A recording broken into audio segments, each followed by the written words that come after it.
Hey there, everybody. Pete Pardo here from Sea of Tranquility. Welcome to another edition of Top 10 Songs. Also want to wish everybody a happy holiday season, Merry Christmas, all that kind of stuff. Today is actually the day after Christmas. For those of you who have off today from work, enjoy a restful day. Watch some videos here on Sea of Tranquility. For those of you at work, hey, catch this when you get home later tonight. So anyway, today, for our latest edition of Top 10 Songs, we're going to talk about the Electric Light Orchestra, otherwise known also as ELO. I'm going to run down my favorite 10 songs from the band ELO, a band I've been into since I was a little kid, probably one of the first bands I really ever got into, alongside, Kiss and Paul McCartney and Wings and the Eagles and the Who and whatnot. So it was actually kind of cool looking back and kind of trying to figure out what some of my favorite tunes are. So let's get started with number 10. This was actually a pretty popular song off of the first album that I think really started to show the true power of this band and kind of take them towards the superstardom that they would have shortly after. It's from the El Dorado album. It's the song Can't Get It Out of My Head, and it's one of those songs that you just can't get it out of your head. It's just a great pop song, and in essence, that's what this band was best at, is being a pop band. I've often heard this term thrown about in regards to Jeff Lynne, that he was kind of like the unknown fifth Beatle. And in a way, it's kind of true. I mean, it's amazing how well he was at writing songs and melodies. And, that early ELO or Electric Light Orchestra music was so rich in like classical instrumentation, as well as a bit of psychedelia, a little bit of prog rock and pop. I mean, just amazing how he mixed all this stuff.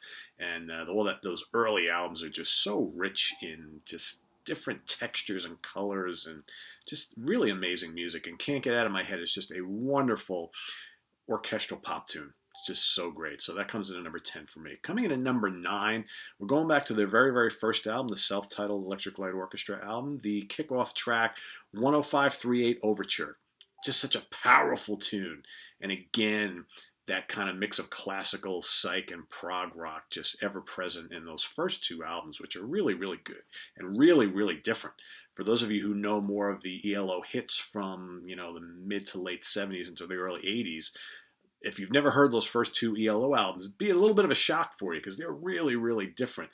Basically, what they did was kind of take that next step from the band The Move that Jeff Lynne actually came from prior to starting Electric Light Orchestra with Roy Wood and Bev Bevan. And ELO was like an extension of The Move. But those Move albums, as well as those first two ELO albums, really different beasts there. So that comes in at number 9. Coming in at number 8 might be kind of a random track for some of you, but it's a tune I always really liked from the Face the Music album, the song Poker. One of the handful of like hard rockers in the ELO discography, and it's got a great guitar riff. It's got cool like Moog synthesizers from Richard Tandy. Just a really, really good song, good rocker. I always liked it a lot, and it's pretty catchy, which all the ELO stuff was. Coming in at number 7, how about Living Thing from A New World Record? There's some great tunes off of that album, and that's just such a memorable pop classic. The chorus is just killer. The whole song is just great, and they could pick any song off of that particular album. So that's my number 7. Coming in at number 6 from Discovery, their last album of the 70s, Don't Bring Me Down. Another great kind of up-tempo rock tune that's just ridiculously catchy. It's just, again, I hate to keep mentioning just how catchy the ELO stuff is, and Jeff Lynne's songwriting is just, it's so addicting. And I love the drums on that from Bev Bevan. Just a really great song with a really kind of weird but cool chorus on it. So that's my number 6. Coming in at number 5, going back to the On the Third Day album, Showdown. Remember the first time I heard that album, that song, I was like, it's kind of like a dark and creepy tune a little bit. It's got the great cellos going on, dun dun dun dun dun dun, and great guitar solo in that. It's got the cool keyboards and just a really good kind of, I don't know, rock and roll tune. Really good stuff. Coming in at number 4, and you'll notice my top 4 are kind of littered with songs from one album, basically. It's has always been my favorite ELO album, and there's just so many great tunes on it, and it's a fantastic double album. Of course, we're talking about Out of the Blue. So coming in at number 4 is Sweettalking Woman, which, again, another kind of addicting pop tune. We're talking about the time where disco and dance music is starting to get more prevalent, and of course Jeff Lynne incorporated some of that into the music of ELO in those kind of late '70s albums. And I think Sweet Talking Woman, man, you can totally dance to that. But at its essence, it's just a great pop tune, and I've always loved that song a lot. That comes in at number 4. Coming in at number 3, also from the same album side, Turn to Stone. On any given day, Turn to Stone might be my favorite, but it's the two that appear ahead of it on my list. Probably over the course of time have been my 2 favorite ELO tunes, but Turn to Stone is right up there.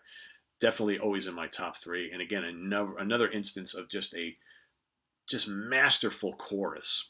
Okay, and the instrumentation is great with the strings and the synths, just awesome stuff. So that's number 3. Coming in at number 2, this again is kind of a different tune for ELO. And I remember back in the day being a kid, I used to watch Wide World of Sports on ABC every Saturday to watch like boxing or some of the Olympic stuff and all that kind of stuff. And this was for a couple of years, or at least for a year or two, was the theme song to that. Of course, we're talking about Fire on High off the Face the Music album, an instrumental, but just a haunting, creepy, chilling, and then hard rockin' tune with some great guitar chords on there, and just and the beginning is like ominous and just bizarre. A hard driving, amazing instrumental, one of my favorite instrumentals of all time, actually. So that comes in number 2. That's Fire on High. Coming in at number 1, bombastic,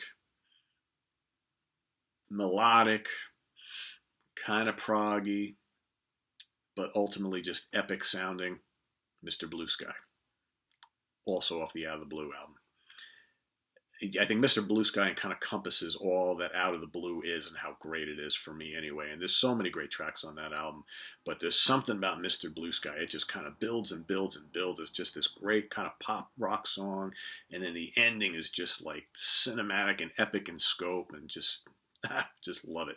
Sheer beauty.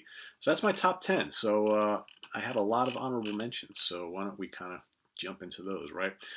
We'll start back from the beginning. Going to the first album, Queen of the Hours. Dun, dun, dun, dun, dun, dun, dun, dun, dun, dun, dun. Great stuff. Again, the cello. It's awesome in the early ELO music. From ELO 2, In Old England Town, which is also titled Boogie Number 2. It's a great tune. From the Sun to the World, which is Boogie Number 1. And how about the epic Kiyama, or Kiyama, however they say that. Really cool tune. That second album, very, very much in the progressive rock realm there. So if you want to hear, if you've never heard ELO's early material and you're into prog, I would definitely check out those first 2 albums. Extremely different. From the third album, On the Third Day, Ocean Breakup, King of the Universe. That kind of 1-2 punch that kicks off the album. Really dig that a lot. Daybreaker's a great tune. Mama Bell, the crunchy hard rocker. Like that a lot. Also Dreaming of 4000, which is kind of like a spacey, proggy, psych kind of classical thing with some really cool guitar riffs and great Moog synthesizer runs from Richard Tandy. That almost made my top 10. I really like that song a lot. From El Dorado, how about the El Dorado Overture? How awesome is that, man? It's just classical rock at its best, right? It's just fantastic stuff. Laredo Tornado, one of my other favorite tunes off of the El Dorado album, and Mr. Kingdom's another great, great tune. But again, a lot of really good songs on that album. From Face the Music, of course, Evil Woman. It's one of the best pop rock tunes ever, right? How great is that? Night Rider is great. Strange Magic's another lovely tune. Both Evil Woman and Strange Magic were pretty big hits for the band. From a New World record, Telephone Line. That's a song I really wanted to put on my top 10 list, but 10's not long enough, right? Rockaria, So Fine. Great tune. Another kind of dance tune, but a really good song by the band. Do Ya? How about Shangri-La? Okay. More from Out of the Blue. Across the Border. Love that a lot. Night in the City. Another great tune. Jungle. Good hard rocker. Stepping Out. Lovely tune. Standing in the Rain. Standing in the Rain is beautiful. That's also top notch Out of the Blue. Big Wheels. Big Wheels Turning. Great song. Sweet as the Night. Another great tune from Out of the Blue. How about The Whale? Really cool, kind of spacey, proggy instrumental. And Wild West Hero, right?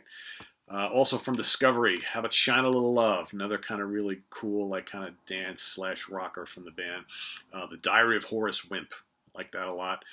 Last Train to London. I love Last Train to London. Another great, addicting, sweeping, melodic pop song. The 80s albums, I'm kind of hit or miss on. I found that they went a little too electronic, and kind of the essence of what ELO was so great about ELO kind of left. And I get it, a lot of bands in the 80s kind of went that route. But I have found, while none of those 80s albums like Time, Secret Messages, and Balance of Power are bad by any means, I find I just don't listen to them all that much, and not a lot from them are, for me anyway, ultra memorable. But there are some good stuff on there, obviously. From the Time album, I really dig Twilight. That's a good tune. Hold On Tight, obviously, is a good tune. Kind of like, you listen to Hold On Tight, and it's almost like the seeds of the Traveling Wilburys kind of is right there, right? Because a lot of their music was not that dissimilar from that. But of course, that influence comes from all over the place, not just Jeff Lynne. Secret Messages, Four Little Diamonds is a cool tune. From Balance of Power, I do like Call in America. Heaven Only Knows, again, another similar song to Hold On Tight, I think. From the Zoom album, sorry, nothing there ever really connected with me much. From the more recent album, which is Alone in the Universe, and Zoom, of course, and Alone in the Universe are basically Jeff Lynne's ELO. No real ties to the ELO of old, but he's resurrected the name. When I Was a Boy is a cool tune. Love and Rain is cool. When the Night Comes is also a pretty cool tune. That album is actually it's a nice album. Again, nothing on there screams out as classic, but it's a pretty cool, like, Jeff Lynne album. Going under the ELO name, whatever. I don't want to forget the Xanadu soundtrack, because actually I really like I'm Alive, and specifically All Over the World. I think All Over the World is a great tune, a great song. As lame as that movie was, there's actually a couple of good kind of pop tunes on that soundtrack album from ELO and Olivia Newton-John. So as cheesy as it was, right?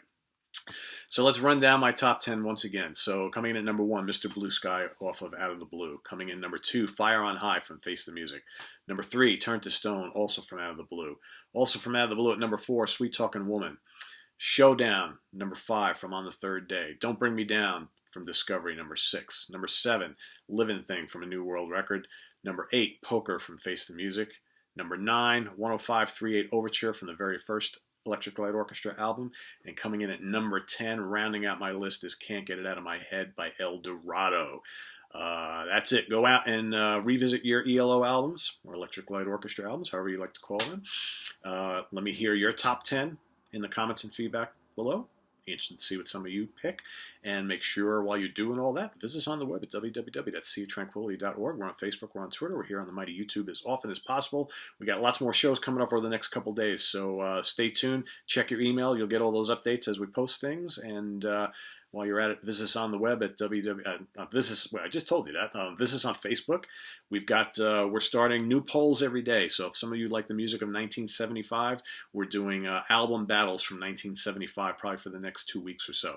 So if you tune in every morning on Facebook, you'll see the polls up there. We'd want to see you guys voting, want to see you commenting. So go visit us at Sea of Tranquility, okay, on Facebook, and follow us on Twitter as well while you're at it. So we'll see you real soon, guys. Take care. Bye.